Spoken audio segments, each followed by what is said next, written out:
Hello, my name is Duncan and welcome to Back Away from the Donkey or Bath Books. As normally, we'll probably be accompanied by Micah the Labrador squeaking, panting, and you may even hear something from the Yorkie as well. So anyway, it's a sort of looking out the window over there. It's another wet and dreary day here up in the north. And today I wanted to talk to you about The Book on the Edge of Forever by Christopher Priest. This is quite a complicated story. It's one of these weird, interesting stories.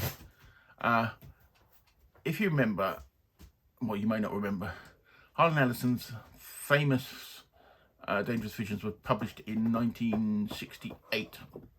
And then we had, again, Dangerous Visions. And then there was the promise of a third volume called The Last Dangerous Visions to be published in 1971. And it's now 50 years later, and we've not seen hide nor hair of it. Just a bit of background. If you don't know Harlan Ellison is arguably one of the best short story writers around. He was one of the few people that can make a career just writing short stories. Wrote many television scripts, many famous Star Trek one, The City on the Edge of Forever. But overall, he was how can you describe him? A difficult personality. He was very litigious. He'd sue people at the drop of a hat, and very outspoken. Sometimes could come across as not particularly nice, but then people who knew him personally said he was a very nice man. I'm not to judge anyway, but some of his writings, if you ever get to read some, his first, I think he only wrote one or two novels. His first novel he wrote was Web of the City, which isn't science fiction, but if you can get hold of a copy, it's well worth a read. As are his short stories. One of his most famous, I Have No Mouth, and I Cannot Scream, is, a heartbreaking story. Paladin of the Lost Hour, loads of stories, loads of things. And he was a consultant on many programs, including like Babylon 5, and wrote numerous stuff for Star Trek. Fell out with so many people, it's quite unbelievable. So that's the sort of rounding of Harlan Ellison. Very short rounding of Harlan Ellison. If you want to read more, there's plenty of it around there. And I said he was a great writer. When he died, which I think was around about 2008, could have the year wrong because I can't remember off the top of my head. J. Michael Straczynski, him of Babylon 5 fame, he basically was put in charge of Harlan Ellison's writings. If you can hear a car go past, there's a car going past. But yeah, he was put in charge of his writings and the executor of all those things. So now we come to 2021, and I saw an article somewhere that showed this tweet from J. Michael Straczynski. Big news. The Last Dangerous Visions is now going to publishers via the Jan Clow and Nesbitt agency. Emma Parry, New York domestic, Nathaniel Alcaraz, Stapleton, London. With Dangerous Visions and again Dangerous Visions, including the purchase price to create a unified edition. And that was 19th of October 2021. And I thought, wow, does that mean after 50 years, this famous volume is actually going to be published? Then we come to, so I'm just looking at some notes. Then we come to 2022. May 22. News. A deal to publish Harlan Ellison's The Last Dangerous Visions, as well as its predecessors, Dangerous Visions and again Dangerous Visions, have been struck with Blackstone Publishers. And you think, okay, this is sounding all a bit sort of deja vu, considering all the past history of it. So anyway, so what happened about Last Dangerous Visions? Well, if you go back, there is a book or a pamphlet called The Book on the Edge of Forever, written by Christopher Priest, the great author. He wrote, if you don't know his work, The Prestige, the film, he wrote the original book. Inverted World is one of his best. But he's a great writer. He was also a critic. And in 1987, he wrote what he calls a pamphlet about the publication or the non-publication history of The Last Dangerous Visions, and basically Broken Promises by Harlan Ellison. And this was updated a little bit in 1994, and I said it's well worth reading.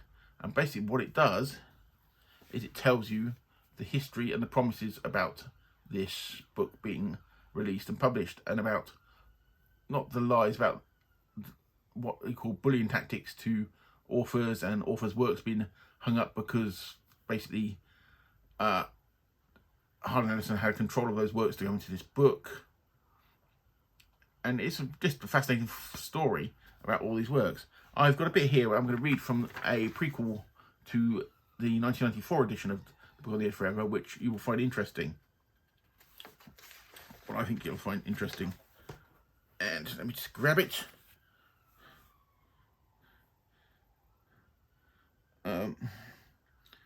This is the full text on The Book on the Edge of Forever, an essay I wrote in 1987 and published at my own expense in a fanzine called Dead Loss. It's an attempt to bring the journalistic techniques to the subject that, from the point of view of anyone outside of the SF world, might seem an odd one for inquiry than on publication of a book. Of course, the book was Harlan Ellison's anthology, The Last Dangerous Visions, a title surrounded from the beginning by so much hype, exaggeration, persistent invisibility that it has been subject of interest to a generation, literally, of sci-fi writers and fans. Let me just say that once he published this, Harlan Ellison did actually try to sue Christopher Priest, but there was no grounds about it. Grounds of it. I'll carry on reading now. I approached the subject as an investigative journalist might, the intention of being to find out whatever truth there was and then report it. However, The Book on the Edge of Forever is not objective in the way that much excellent American journalism is objective, but it is from a different tradition, in a polemical pamphlet written to express a point of view and persuade others of that view. A pamphlet is not balanced. For instance, the subject has no chance to defend himself, and indeed is quoted only so that he may condemn himself with his own words. Pamphlets are usually written by members of minorities who feel that there is a body of thought which has already had more than its share of airtime. In this case, it can be easily shown that Harlan Ellison had a great deal to say about The Last Dangerous Visions and said it publicly for almost a quarter of a century. In 1987, a pamphlet expressing the other view was long overdue. And then he carries on. The essay is not one side of a feud. My sole contact with Harlan Ellison, as described later, I know a few things about him, other than the fact that we both are professional writers working in and around the SF world, and I have read very little of his work. My interest in him was first aroused by the defensive bravado about The Last Dangerous Visions, which made me wonder what was going on and what he was trying to hide. After I'd done some research, I realised that a terrific story it was. In brief, I still feel uninterested in Mr. Ellison himself, but the story is fascinating. So, the book On the Edge of Forever, which this is from, what I've just read is from, that is said the introduction of the 94 version that he released, and basically explores Harlan Ellison's promises and failures to promise. He, from 1971 on, he kept telling everybody it's just about to be published. It's going to be published next year. He kept giving these dates to people. Lots of writers, some had their works tied up with it, and so it's not really a sort of takedown. It's more of just a presentation of facts. I think what it's more of a slice of history, so we're exploring the facts behind what happened with the Dangerous Visions. What struck me most when I originally read this was the amount of sort of really, really good fiction that we've not got to see because it was tied up within this, and authors have died before. Obviously, in 50 years, authors have died, and some of them, Ellison would stop people. People would ask him about it, and writers had their work up, and he would almost bully them into not, so he didn't have to release the work, which is a shame because a lot of short stories do turn into full novels. There's so many big novels that start off short stories, and what have we lost because of all the work tied up in this? But it's also an interesting view of the publishing industry and how anthologies can be put together and how things can get out of hand. And reading it, I got to the conclusion that Harlan Ellison just got into this situation that he didn't want to look bad, even though he was looking bad. And all his promises, he wanted to keep them. He never did it maliciously, but he was just so determined, and there was so much hype around the Dangerous Visions books that he was scared. For a man like Harlan Ellison to say he was scared, I would say he was, even though he didn't look it on the surface. He was scared to live up to all the hype and everything around Dangerous Visions, and it just went totally out of control. It got bigger. It started off being like a 1-volume work, and then he said, I think about 1980, he said it was going to be 3 volumes. I said it was huge. But what's interesting at the end of this one is there's also some letters from after the original 84 pamphlet was released. Christopher Priest got letters from authors and people who had dealings with this, and these are quite interesting. I will read a couple of them to you now. What is actually quite interesting is this first letter. It starts off with "I hope you're alive," because literally Harlan Ellison threatened Christopher Priest with his life. He threatened to kill him, and afterwards he had to backtrack and say, "Oh, I was only joking," but apparently the way it was said was quite disturbing. "I hope you're still alive when you receive this. I don't think it's likely that Ellison has hired a gunman, but if you're dead when you get this, or soon after, that will establish how little I've learned about Ellison over the years." The next letter was quite interesting because it was actually from Brian Aldiss, and this quite interesting point of view. "Talk about getting a bomb through the post from Harlan. Your yellow book, Edge, has had a similar shattering effect. I dropped work immediately to read it. The most unpleasant aspect of the whole matter of Last is that various people, including yourself, think that you put yourself in danger by discussing the matter.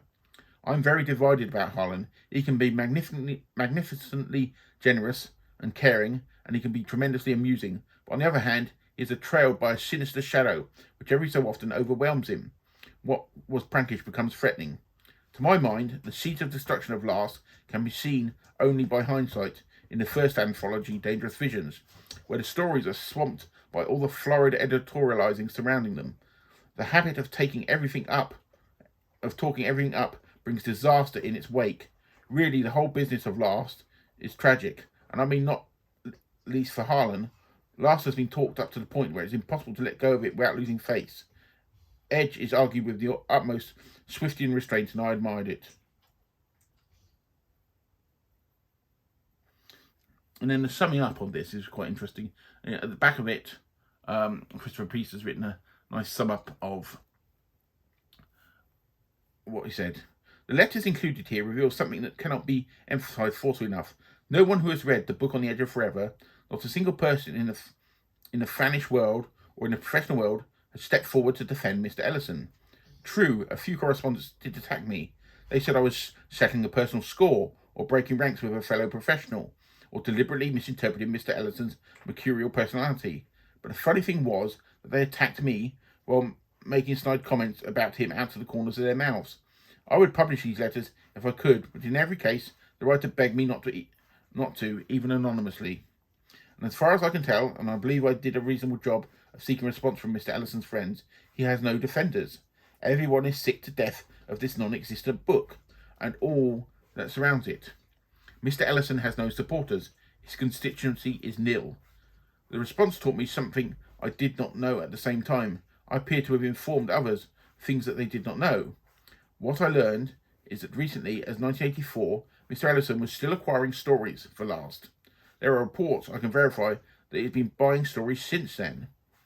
In its turn, Edge appears to have revealed at least a substantial section of the American fandom the reality of Last is not the same as its myth. In particular, it seems that Mr. Ellison has managed to portray himself and his contributors as being united in their commitment to the project.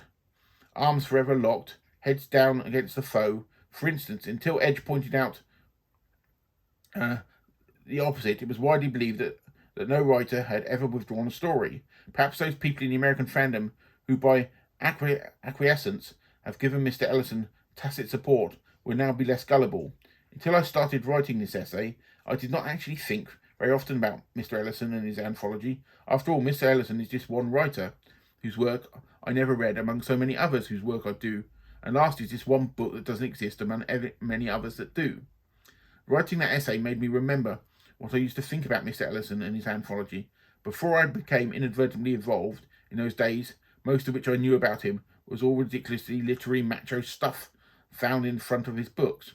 Those introductions that he became famous for. They interested me because they seemed defensive in some way, as if trying to cover up some imagined shortcomings. His posture on Dangerous Visions anthologies seemed to be much the same. He kept reminding us how long they were, just as his progress reports about last almost invariably included an awestruck remark about or two about the size. Unfortunately, promises of immense length do not legitimize what he's been doing for all these years. For all the bragging and sycophancy that has gone on, and all the threats have been uttered, and there is still nothing there. To spell it out, the last Dangerous Visions does not exist. Good or bad, it does not exist. Long or short, it does not exist. Bluff all he may, it will never exist until Mr. Ellison finishes his work. The only tangible evidence of last in existence is the story about it I have told here. It is ironical that this essay is in fact the only testament.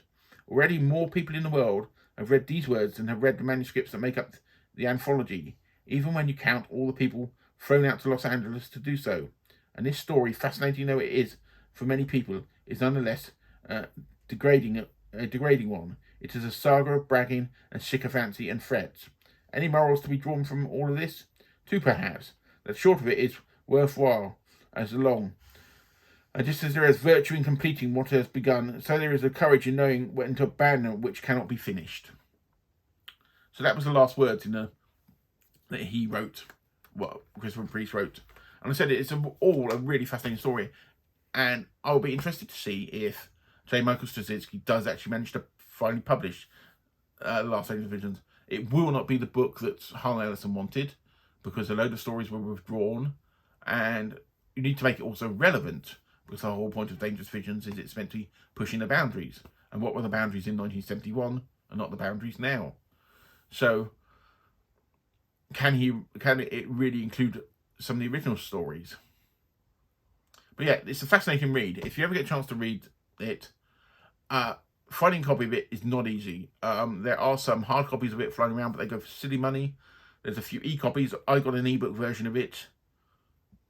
But the whole story about it is, like I said, is quite fascinating, and it's worth trying to find a copy. If you can't get hold of one, you can always contact me and I can see if I can find one for you where I got my copy. And yeah, thank you very much. I hope you've enjoyed this video. It's a little different for me. I was obviously a little bit more editing than I really wanted to in this, just because of the amount of stuff I was reading out. But I will speak to you all soon, and thank you very much.